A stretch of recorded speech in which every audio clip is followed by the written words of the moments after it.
Bugun 2026-yil 2-fevral sanasi. Mana biz Teplisa pomidor ekdik. 2 kun bo'ldi ekilganiga. Mana shu holatda pomidorlar.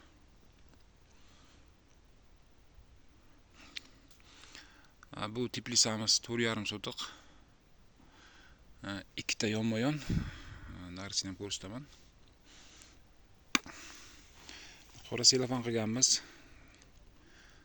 Sababi qora selofan quyosh chiqqan payti ertaroq qizdirib beradi yerda. Ildiz ishlashiga juda muhim. Mana yo'lakchalarga somon tashlangan.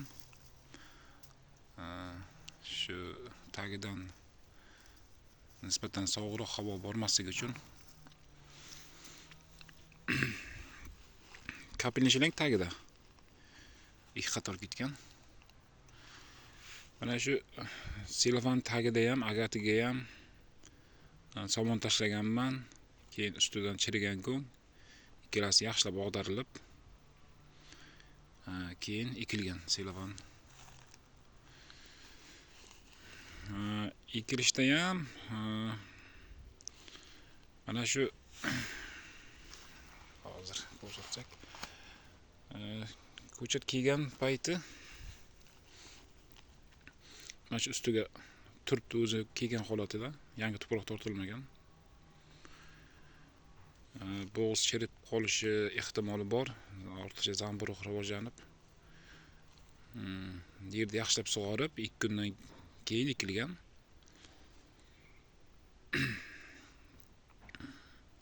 Ekilgandan keyin 10 litrga 5 gram maksimum aralashtirib, har bir ko'chat tagidan 250 gramdan quyib chiqilgan. Ekilgandan keyin 5-6 kundan keyin birinchi oziqasi beriladi.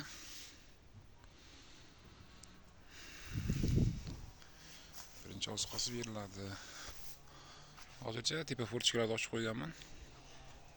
Havo berish uchun.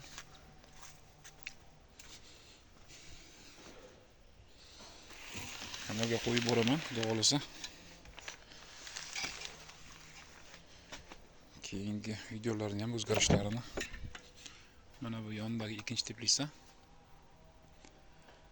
Bu yoqqa ham shu bir xilda ekilgan. Hozir graduslarimiz 23. Harorat kechasi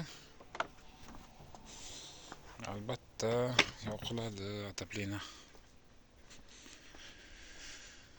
Ko'mir tayyorlab qo'yganman. Shu 4,5 sotiqqa 50 kilovatlik kotyol.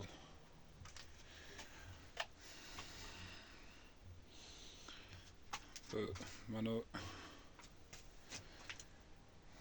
nazorat qiladi, 40-50 ga qo'yasiz.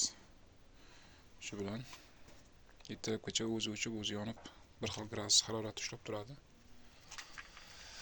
Orqasida mana sirkulyasion nasos suv aylantirib beradi. Hozircha bizda shular. Yonma-yon ikkita Teplisa.